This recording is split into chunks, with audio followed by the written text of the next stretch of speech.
Hello friends, स्वागत है आपका अपना यूट्यूब चैनल कॉम्पिटिटिव गाइडर में। कॉम्पिटिटिव गाइडर चैनल के माध्यम से हम लोग क्लास 10th का अर्थशास्त्र देख रहे हैं, जिसमें धीमे धीमे आगे बढ़ते हुए आज हम लोग चौथे चैप्टर पर पहुंच चुके हैं। अभी से पहले चैप्टर 1, चैप्टर 2 और चैप्टर 3 अपलोड किया जा चुका है। अगर आप लोग चैनल पे नए हैं तो पीछे जाके वीडियो को अवश्य देखें ताकि वहां से आपका कंसेप्ट क्लियर हो सके। आज जो हम लोग देखेंगे चैप्टर नंबर 4 को देखेंगे, जो हमारे वित्तीय संस्थाएं से संबंधित है। आज हम लोग समझेंगे कि वित्तीय संस्थाएं क्या होती है, किस तरीके से होती है। यानी आज हम जो समझने वाले कुल टोटल यहाँ से समझें तो पैसों का जो रख रखाव है, पैसों का जो लेन देन की जो प्रक्रिया है और पैसों से संबंधित जो समस्याएं हैं, इन सभी चीज़ों को यहाँ पे आज हम लोग देखने वाले हैं शॉर्ट नोट्स के साथ। तो अगर आप लोग चैनल पे नए हैं तो चैनल को सब्सक्राइब करना ना भूलें। वीडियो अच्छा लगता है तो वीडियो को लाइक करें और अपने दोस्तों को भी शेयर करें ताकि उन लोगों के पास भी आसानी से पहुंच सके। और साथ में आप लोगों की कोई समस्या होती है, आप लोगों को कोई प्रॉब्लम होता है तो आप कमेंट सेक्शन में कमेंट करना ना भूलें। और साथ में आप अपनी जो भी राय है वे आप कमेंट सेक्शन में दें ताकि हमको भी अच्छा लगे और साथ में हम आपको सही सुझाव दे करके आगे की प्रक्रिया को समझा सके। तो चलिए आज के वीडियो को स्टार्ट करते हैं। आज के वीडियो में हम लोग देखेंगे वित्तीय संस्थाएं से संबंधित महत्वपूर्ण पॉइंट्स को। तो आज के वीडियो में जो हम लोग देखेंगे वो उन सभी चीजों को देखेंगे जो वित्तीय संस्थाएं से संबंधित है। पहले हम लोग जान लेते हैं कि वित्तीय संस्थाएं क्या होती है। तो यहाँ से आप लोगों को नोट्स करना है और जो भी पॉइंट्स आप लोगों को बताया जाए ताकि आप उसको अच्छे से नोट्स कर सको और साथ में उसका अच्छे से प्रिपरेशन कर सको। तो यहाँ पे जो सबसे पहले पॉइंट्स हम लोग देखेंगे वे वित्तीय संस्थाएं से देखेंगे। तो आपको नोट करेंगे आप अपने नोटबुक में कि वे संस्थाएं जो आर्थिक विकास के लिए उद्यम एवं व्यवसाय के वित्तीय आवश्यकताओं की पूर्ति करता है, ऐसी संस्थाओं को हम लोग वित्तीय संस्थाएं कहते हैं। फिर से रिपीट करते हैं कि वे संस्थाएं जो आर्थिक विकास के लिए उद्यम एवं व्यवसाय के वित्तीय आवश्यकताओं की पूर्ति करता है, तो ऐसी जो संस्थाएं होगी वह कौन सी संस्थाएं कहलाएंगी? ये वित्तीय संस्थाएं कहलाती है। ध्यान रखना है आपको ये वाले पॉइंट्स को। देखेंगे इसी में हम लोग देख लेंगे सरकारी वित्तीय संस्थाएं। तो आइए सरकारी वित्तीय संस्थाएं को देखें कि जो सरकार द्वारा स्थापित एवं संपोषित वित्तीय संस्थाओं को हम लोग कौन से व्यवस्था कहते हैं? सरकारी वित्तीय संस्थाएं कहते हैं। जो सरकार के द्वारा स्थापित किया जाता है और संपोषित किया जाता है, तो ऐसे जो संस्थाएं होंगी वो कौन सी संस्थाएं कहलाएंगी? सरकारी वित्तीय संस्थाएं कहलाती है। जैसे एग्जाम्पल के रूप में देख सकते हैं SBI यानी कि स्टेट बैंक ऑफ इंडिया, फिर उसके बाद देख सकते हैं PNB पंजाब नेशनल बैंक। तो ये सभी जो संस्थाएं होंगी ये कौन से संस्थाएं कहलाएंगी? सरकारी वित्तीय संस्थाएं कहलाती है। उसके बाद अगला जो हम लोग पॉइंट्स देखेंगे वो अर्ध सरकारी वित्तीय संस्थाएं देखेंगे। ऐसी वित्तीय संस्थाएं जो सरकार के केंद्रीय बैंक के निर्देशन में उनके द्वारा स्थापित मापदंडों पर समाज के लोगों की वित्तीय आवश्यकताओं की पूर्ति करता है, इसे अर्ध सरकारी वित्तीय संस्थाएं कहते हैं। यानी कि वैसी संस्थाएं जो सरकार के केंद्रीय बैंक की बात करें तो प्यारे बच्चों केंद्रीय बैंक में आ जाएगा RBI। कौन आ जाएगा? RBI का मतलब होता है भारतीय रिजर्व बैंक ऑफ इंडिया। भारतीय reserve bank of India RBI वही होगा। उनके द्वारा स्थापित जो मापदंड होगा उस पर मापदंडों पर समाज के लोगों को जो भी वित्तीय से संबंधित पैसों से संबंधित आवश्यकताएं होती है उसको जो पूरी करते हैं, तो ऐसे जो संस्थाएं होंगी वो कौन से संस्थाएं कहलाती है? अर्ध सरकारी संस्थाएं कहलाती है। एग्जाम्पल के रूप में देख सकते हैं क्षेत्रीय ग्रामीण बैंक। जो भी क्षेत्रीय ग्रामीण बैंक होंगे वे सभी अर्ध सरकारी वित्तीय संस्थाएं होती है। उसके बाद जो अगला पॉइंट्स हम लोग देखेंगे वे सूक्ष्म वित्तीय संस्थाएं देखेंगे। तो सूक्ष्म वित्तीय संस्थाएं क्या होती है इनके बारे में आइए बात कर लेते हैं कि छोटे पैमाने पर गरीब जरूरतमंद लोगों को स्वयंसेवी संस्था के माध्यम से कम ब्याज पर साख एवं ऋण की व्यवस्था करने वाली संस्था को सूक्ष्म वित्तीय संस्थाएं कहते हैं। फिर से रिपीट करते हैं, छोटे पैमाने पर गरीब जरूरतमंद लोगों को स्वयंसेवी संस्था के माध्यम से कम ब्याज पर साख एवं ऋण की व्यवस्था करने वाली संस्था को सूक्ष्म वित्तीय संस्थाएं कहते हैं। सूक्ष्म वित्तीय संस्थाएं कहते हैं। ध्यान रखेंगे, जो ज़रूरतमंद लोग हैं उनको स्वयं से पैसा देती हैं, तो स्वयं से पैसा देती हैं और कम ब्याज पर साख एवं ऋण की व्यवस्था कर देती है, तो ऐसे जो संस्थाएं कहलाएंगी वे सूक्ष्म वित्तीय संस्थाएं कहलाती है। अगला जो हम लोग पॉइंट्स देखेंगे वे वित्तीय संस्थाएं के प्रकार देखेंगे। तो आइए बात कर लेते हैं कि वित्तीय संस्थाएं क्या होती है। तो वित्तीय संस्थाएं दो प्रकार के होते हैं, एक तो राष्ट्रीय होती है और दूसरा राज्य स्तरीय होती है। तो इन सबों को हमने यहाँ से आपको डिटेल से समझाया, आगे हम लोग देखेंगे। तो सबसे पहले आपको हम किताब के माध्यम से रूबरू कराने की कोशिश करते हैं। तो सबसे पहले जो हम लोग किताब में देखेंगे हमारे वित्तीय संस्था, यहाँ पे कुछ इंट्रोडक्शन दिया है। यह जो इंट्रोडक्शन है, यहाँ पे जो इंट्रोडक्शन दिया गया है, ये जो इंट्रोडक्शन है वह संबंधित है पिछले वाले चैप्टर से, जो हमने देखा था मुद्रा की आवश्यकताओं को, किस तरीके से मुद्रा होती है, किस तरीके से मुद्राओं का हम लोग उपयोग किए। तो आइए थोड़ा सा आपको पढ़ाकर समझा देते हैं कि मुद्रा की आवश्यकताओं को पूरा करने के लिए हमें साख अथवा ऋण की जरूरत पड़ती है। जैसा कि हमने पीछे देखा था कि साख क्या होता है और ऋण क्या होता है। हमारे रोजमर्रा के जीवन में जो साख अथवा ऋण की आवश्यकता होती है उसकी पूर्ति राज्य के वित्तीय संस्थाओं के द्वारा संपन्न होती है। आज के आर्थिक जीवन में साख अथवा ऋण की भूमिका बहुत महत्वपूर्ण हो गई है। किसी भी आर्थिक क्रिया को संपन्न करने के लिए व्यक्ति विशेष, चाहे वह कितना भी बड़ा साधन संपन्न क्यों न हो, वह अपने उपलब्ध साधनों के माध्यम से औद्योगिक और व्यावसायिक आवश्यकताओं की पूर्ति नहीं कर सकता। स्वाभाविक रूप से ऐसे वित्तीय प्रबंधन के लिए उन्हें सरकारी अथवा अर्ध सरकारी वित्तीय संस्थानों पर निर्भर करना पड़ता है। यहाँ यह ध्यान रखने योग्य बात है कि वित्तीय संस्थाएं या तो सरकार द्वारा स्थापित एवं संचालित होती है अथवा लोगों के सहयोग एवं सहभागिता के माध्यम से भी स्थापित होती है, जिसे हम लोग अर्ध सरकारी वित्तीय संस्थाएं कहते हैं। उदाहरण के लिए, एक ओर जहां सरकार द्वारा स्थापित अथवा संपोषित बैंक संस्था साख या ऋण की उपलब्धि कराता है, उन्हीं अर्ध सरकारी संस्थाओं में सहकारिता के आधार पर स्थापित संस्थाएं कृषि क्षेत्र में साख को उपलब्ध कराती है। बिहार के संदर्भ में बिस्कोमान जैसी सहकारिता के संदर्भ में एक ऐसी संस्था है जो खासकर कृषि क्षेत्र में साख या ऋण की उपलब्धि कराती है। देश के अन्य राज्यों में भी इसी तर्ज पर सहकारिता की शीर्ष स्थान काम कर रही है। ऐसी संस्थाएं बैंकिंग व्यवस्था के सहकारिता क्षेत्र की संस्थाएं कही जाती है। वर्तमान में बांग्लादेश में सूक्ष्म वित्तीय संस्थाओं की सफलता से प्रेरित होकर हमारे यहाँ भी ऐसे प्रयास किए जा रहे हैं जिसमें छोटे स्तर पर आपसी सहयोग के माध्यम से साख अथवा ऋण की उपलब्धि गांव के छोटे गरीब किसानों के लिए उपलब्ध कराई जा सके। तो यहाँ पे हम लोगों ने यह देखा और आपको यहाँ से ये वाले पॉइंट्स को नोट करना है। ये हमने ऊपर नहीं बताया था, जो बांग्लादेश में सूक्ष्म वित्तीय संस्थाएं चल रही है। तो यहाँ पे हम लोग अगर समझाना चाहें तो आप लोगों को समझना यह है कि जिस तरह से मुद्रा स्वयं अपने आप को पूरा नहीं कर पाता है, स्वयं अपने आप की पूर्ति को नहीं कर पाता, ठीक उसी प्रकार से जो हम लोगों के अंदर जो हम लोगों के पास जो भी आवश्यकताएं होती है, उन सबों को पूरा करने के लिए जो भी वित्तीय संस्थाएं होती है, वे सभी कुछ तो सरकारी होती है, कुछ अर्ध सरकारी होती हैं। तो ये सभी चीज़ यहाँ पे हम लोग समझने की कोशिश किए हैं।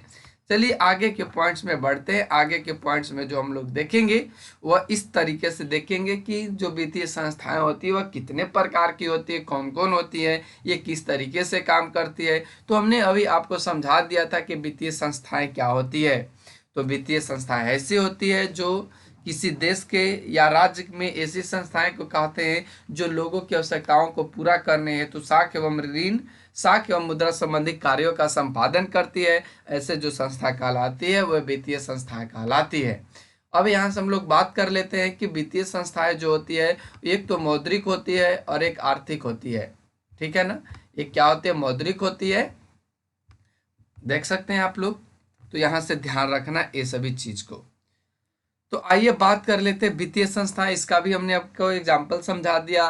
सरकारी वित्तीय संस्थाएं, इसको भी हमने समझा दिया आपको। अर्ध सरकारी, ये भी हमने आपको समझाया। सूक्ष्म वित्तीय, ये भी हमने आपको समझाया। तो उपरोक्त बातों से स्पष्ट है कि देश के आर्थिक विकास के लिए जितनी पूंजी की आवश्यकता होती है उसकी व्यवस्था वित्तीय संस्थाओं के द्वारा किया जाता है।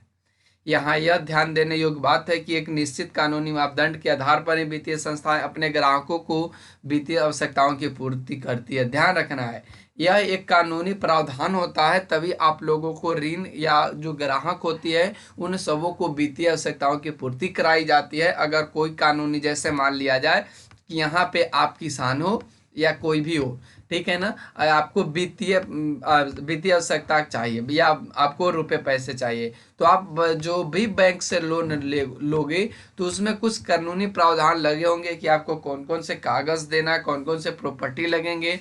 तो ये सभी चीज़ों को हम लोग कानूनी मापदंड कहते हैं। तो इन चीज़ों के आधार पर ही आप लोगों को मिल सकता है वित्तीय संस्थाओं से लाभ। तो यही चीज़ यहाँ पे कहा गया है। तो आइए हम लोग बात कर लेते हैं वित्तीय संस्थाएं के प्रकार। तो वित्तीय संस्थाएं दो प्रकार की होती है, जैसा कि हमने अभी आपको बताया, एक तो राष्ट्रीय होती है, एक राज्य स्तरीय होती है। तो आइए हम लोग बात कर लेते हैं सर्वप्रथम की राष्ट्रीय वित्तीय संस्थाएं क्या होती है। तो ऐसी वित्तीय संस्थाएं जो देश के लिए वित्तीय और साख नीतियों का निर्धारण एवं निर्देशन करती है तथा राष्ट्रीय स्तर पर वित्त प्रबंधन के कार्यों का संपादन करती है, तो हम उससे कौन सी संस्थाएं कहते हैं? वित्तीय संस्थाएं, यानी राष्ट्रीय वित्तीय संस्थाएं कहते हैं। आपको नोट करने ये पूरे पॉइंट्स को जिसको मैंने हाईलाइट किया है। इसके दो महत्वपूर्ण अंग है, एक तो है भारतीय मुद्रा बाजार और सेकेंड है भारतीय पूंजी बाजार, यानी इंडियन मनी मार्केट और इंडियन कैपिटल मार्केट। तो आइए हम लोग अब बात कर लेते हैं कि इंडियन मुद्रा बाजार क्या है, यानी कि भारतीय मुद्रा बाजार में किस तरीके से काम होते हैं। तो इसमें कहा गया है कि ऐसे मौद्रिक बाजार जहां उद्योग एवं व्यवसाय के क्षेत्र के लिए अल्पकालीन एवं मध्यकालीन वित्तीय व्यवस्था का प्रबंधन किया जाता है, यानी कि इस तरह के बाजार को हम लोग भारतीय मुद्रा बाजार कहते हैं, जहां कम समय के लिए, थोड़े समय के लिए वित्तीय व्यवस्था का प्रबंधन किया जाता है। तो ऐसे जो व्यवस्थाएं कहलाएंगी वो भारतीय मुद्रा बाजार कहलाती हैं। तो ये वाले पॉइंट्स को आपको नोट करने हैं। भारतीय पूंजी बाजार में भी उद्योग और व्यवसाय के लिए दीर्घकालीन वित्तीय व्यवस्था और प्रबंधन की व्यवस्था होती है। जो भारतीय पूंजी बाजार आपको देखने को मिलेंगे, वहां पे उद्योग एवं व्यवसाय के लिए लंबे समय के लिए वित्तीय व्यवस्था और प्रबंधन किया जाता है उसका। तो ऐसे जो होंगे वो भारतीय पूंजी बाजार होगा, लेकिन इसको हम लोग डिटेल से आगे के पॉइंट्स में देखेंगे। चलिए आगे के पॉइंट्स में देखते हैं। तो कहा है कि देश की संगठित बैंक प्रणाली तीन प्रकार के बैंक प्रणाली की व्यवस्था के रूप में कार्यशील है। कितने? तीन प्रकार के।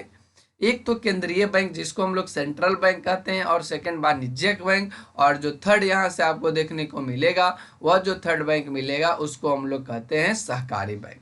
कौन सा बैंक कहते हैं? सहकारी बैंक। तो आइए हम लोग सबसे पहले बात कर लेते हैं, सबसे पहले केंद्रीय बैंक की बात कर लेते हैं। तो यहाँ पे कहा गया कि भारत में केंद्रीय बैंक सिर्फ एक ही है, जिसका नाम आरबीआई है। तो कहता है कि भारत में रिजर्व बैंक ऑफ इंडिया यानी आरबीआई देश की केंद्रीय बैंक है। यह देश की शीर्ष बैंकिंग संस्था के रूप में बैंकिंग, वित्तीय और आर्थिक क्रियाओं का दिशा निर्देश एवं संचालन में सहयोग देती है। यानी ये तीनों काम करती है, बैंकिंग भी काम करती है, वित्तीय भी और आर्थिक क्रियाओं का भी ये काम करती है, संचालन करती है। तो ऐसे जो संस्थाएं कहलाएंगी वो कौन सी कहलाएंगी? केंद्रीय बैंक के नाम से जाना जाएगा, और एक ही भारत में जिसका नाम है भारतीय रिजर्व बैंक। आइए हम लोग बात कर लेते हैं वाणिज्यिक बैंक, जिनको हम लोग कमर्शियल बैंक कहते हैं। तो देश में अनेक वाणिज्यिक बैंकों के द्वारा बैंकिंग एवं वित्तीय क्रियाओं का संचालन होता है। अधिकतर वाणिज्य बैंक सरकार के सीधे नियंत्रण में काम करते हैं, जिसे राष्ट्रीयकृत वाणिज्य बैंक भी कहते हैं। और ऐसे भी वाणिज्य बैंक है जो निजी क्षेत्र के वाणिज्य बैंक कही जाती है। ऐसे बैंक जिनके नाम के अंत में सीमित दायित्व एलटीडी जुड़ा होता है, वे बैंक निजी क्षेत्र की बैंक होती है। आप ध्यान रखेंगे, जो वाणिज्यिक बैंक होंगे वह बैंकिंग एवं वित्तीय क्रियाओं का संचालन करेंगी। वह कौन सी? वह बैंकिंग एवं वित्तीय क्रियाओं का संचालन करेंगे। लेकिन वही केंद्रीय बैंक है जो वित्तीय, बैंकिंग और आर्थिक क्रिया तीनों का संचालन करती है। लेकिन वाणिज्य होगा जो बैंकिंग और वित्तीय क्रियाओं का संचालन करेगा। और कुछ ऐसे भी बैंक होंगे जिनको हम लोग निजी क्षेत्र के बैंक भी कहते हैं, जिनके लास्ट में एलटीडी जुड़े होंगे, अंत में एलटीडी जुड़े होंगे। एलटीडी का मतलब लिमिटेड होता है। तो यही चीज़ यहाँ से आपको देखने को मिलेगा, जिसको हम लोग निजी क्षेत्र का बैंक कहते हैं। आइए हम लोग बात कर लेते हैं सहकारी बैंक, जिसको कोऑपरेटिव बैंक कहते हैं। तो सहकारिता क्षेत्र में आपसी सहयोग और सद्भावना के आधार पर भी अनेक वित्तीय संस्थाएं कार्यशील है। सहकारी बैंक अलग अलग राज्यों में अलग अलग नाम से जाना जाता है। यद्यपि ये बैंक केंद्रीय बैंक के दिशा निर्देश पर काम करती है, किंतु इसकी व्यवस्था का संचालन राज्य सरकारों के द्वारा किया जाता है। तो आपको ये वाले पॉइंट्स को नोट करना है कि जो सहकारी बैंक होता है वह आरबीआई के निर्देशन पर कार्य करता है, किंतु इसकी जो व्यवस्था का संचालन करती है वह राज्यों के राज्य सरकार करती है, ध्यान रखना है। अब यहाँ से सहकारी बैंक आपको नोट करने लेने हैं कि आपसी सहयोग और सद्भावना के आधार पर जो वित्तीय संस्थाएं कार्यशील होती है उसे हम लोग क्या कहते हैं, सहकारी बैंक कहते हैं। ये वाले पॉइंट्स को आपको नोट कर लेने हैं। वाणिज्यिक केंद्रीय बैंक यहाँ से नोट करने लेने हैं और वाणिज्यिक बैंक यहाँ से आपको नोट करने हैं, ताकि आप लोग एक अच्छे से नोट बना सकें। तो हम लोगों ने देखा कि वित्तीय संस्थाओं द्वारा भारत के उद्योगकर्ता एवं कृषक को वित्तीय सहायता प्रदान कैसे की जाती है और किन तरीकों से की जाती है, यहाँ पे हम लोगों ने देखा। और बड़े बड़े जो उद्योग होते हैं उनमें किस तरीके से उन लोगों को पैसा मिलता है, तो ये सभी चीज़ को यहाँ पे हम लोगों ने समझने की बहुत अच्छे से कोशिश किया है। तो आइए अब हम लोग बात कर लेते हैं भारतीय पूंजी बाजार को, जिसको हम लोग इंडियन कैपिटल मार्केट कहते हैं।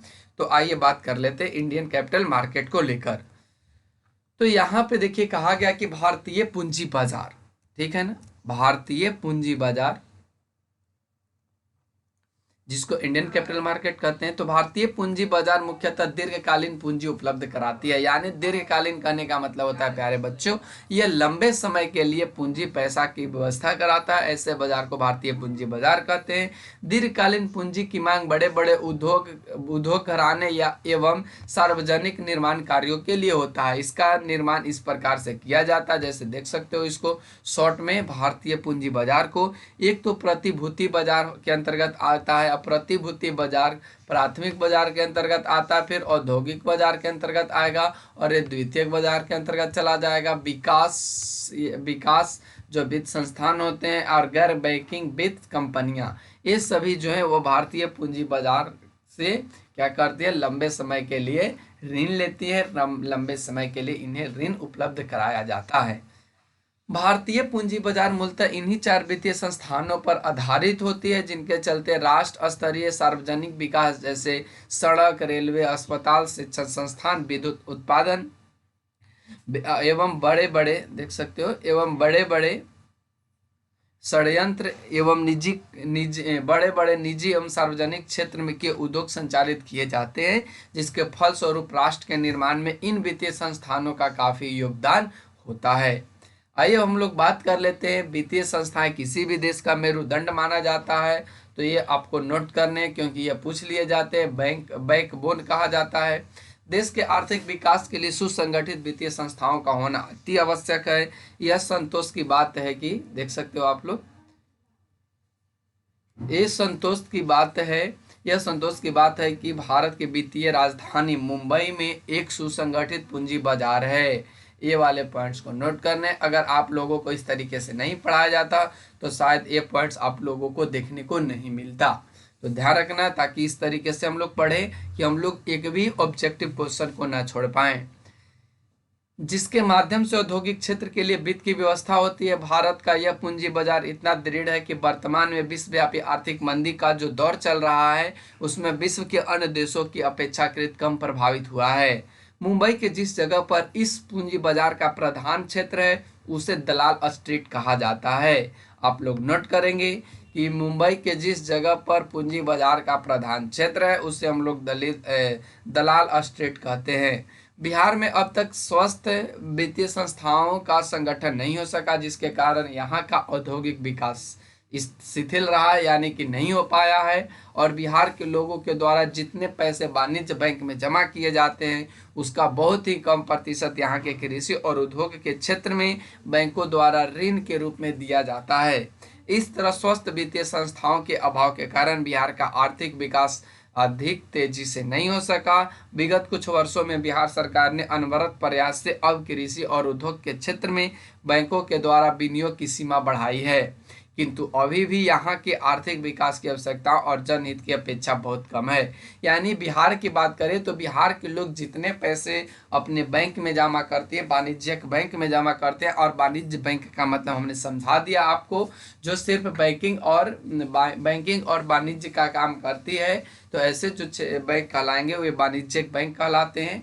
तो इसमें जो भी बिहार के किसान उसमें जमा करते हैं पैसों और पैसा को, और उससे बहुत ही कम, एकदम बहुत ही कम उसको उनको क्या मिलता है, ऋण मिलता है। और जिनके कारण यहाँ के जो किसान है या यहाँ के जो लोग हैं वह अच्छे से आगे नहीं बढ़ पा रहे, उनका विकास की जो प्रक्रिया बहुत कम हो पाता है। इसका यही वजह है।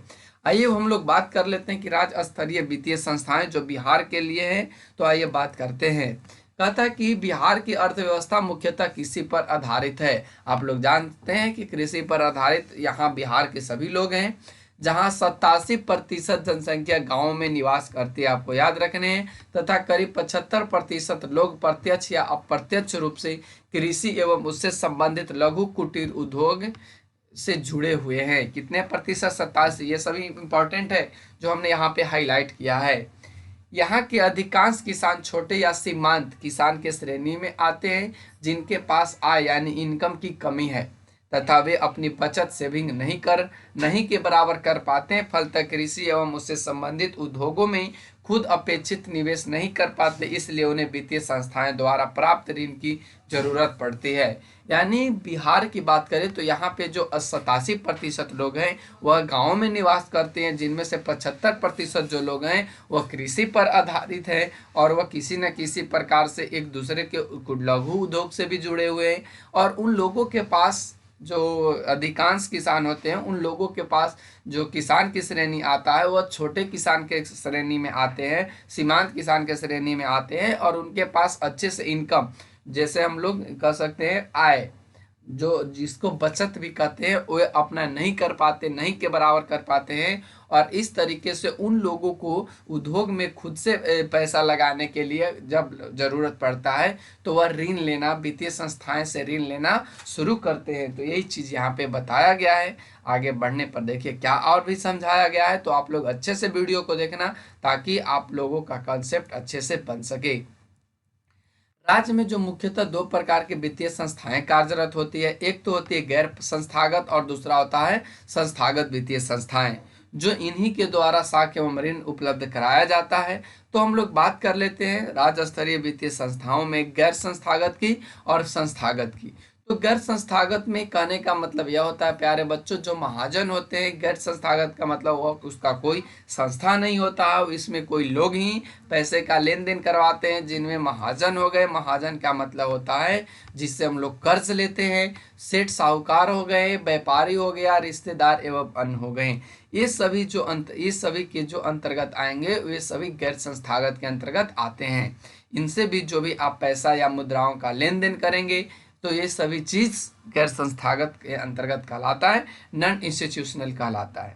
आइए हम लोग इंस्टीट्यूशनल की बात कर ले, यानी संस्थागत की बात कर ले। तो संस्थागत में आ जाएगा सहकारी बैंक आ जाएंगे, प्राथमिक सहकारी समितियां, भूमि विकास बैंक, व्यवसायिक बैंक, क्षेत्रीय ग्रामीण बैंक, नाबार्ड एवं अन्य। यानी इसमें ज़्यादातर सभी बैंकें आ जाएंगी, और ये सभी बैंकें जो कहलाएंगी वह संस्थागत कहलाएंगी। आइए हम लोग परिभाषा देख लेते हैं कि गैर संस्थागत क्या होता है, ये किस तरीके से होते हैं। तो महाजन आज भी आप लोगों को देखने को मिलते हैं, महाजन किस तरीके से अपने पैसों का लेन देन करते हैं, आज भी गाँव में देखने को मिलता है। देखिए यहाँ से कहा कि महाजन आज भी गांवों में ऋण प्रदान करने वाला लोकप्रिय साधन माना जाता है, क्योंकि इन महाजनों से कर्ज लेना सरल एवं सहज होता है। ऐसे महाजन एवं सेठ साहूकार ग्रामीणों को उत्पादन एवं उपयोग संबंधी सभी कार्यों के लिए ऋण उपलब्ध कराते हैं। ऋण देने का आधार व्यक्ति से अमानत रूप में उसके जमीन, जेवरात एवं अन्य कीमती सामानों को गिरवी रखते हैं। यदि समय पर ऋण का भुगतान नहीं किया जाता है तो वे अमानत स्वरूप रखे गए सामान गला दिया जाता है अथवा बेच दिया जाता है। अमानत के बदले ऋण लिए गए ब्याज की दर सरकारी ब्याज दर से काफ़ी ज़्यादा होती है। इसकी अदायगी समय पर न किया जाए तो ऋण अदायगी काफ़ी कष्टकारी होता है। आइए हम आपको समझाते हैं क्या इसका कुल टोटल समझ में एक कुल टोटल पॉइंट्स हुआ। कहता है कि महाजन यानी जो हम लोग आज पैसे जनरली आप लोग समझते होंगे बनिया, बनिया से आप लोग पैसा लेते हैं। तो पैसा लेने के उपरांत क्या होता है, कोई बनिया ऐसे होते हैं जो आपके कुछ जमीन और आपके कुछ जेवरात या कुछ आपके अन्य कीमती सामान को कहते हैं कि आप मेरे पास रख दो, इसके बदले में आपको पैसा देंगे और कुछ समय के लिए देंगे। अगर मान लीजिए 5 साल के दिया और अपने 5 साल में वह चीज़ चुकता नहीं किया, तो उसके बाद आपका जो सामान होंगे, आपके जो कीमती चीज़ रखा होगा, उसको क्या करेंगे, वह गला देंगे। तो इस तरीके से महाजन होते हैं। तो आगे के पॉइंट्स में हम लोग कल देखेंगे। आज हम लोग यहीं तक रखते हैं क्योंकि वीडियो थोड़ा लॉन्ग हो जाएगा। तो आज के लिए इतना ही। Thanks for watching, take care, bye bye. फिर मिलते हैं अगले वीडियो में अगले दिन।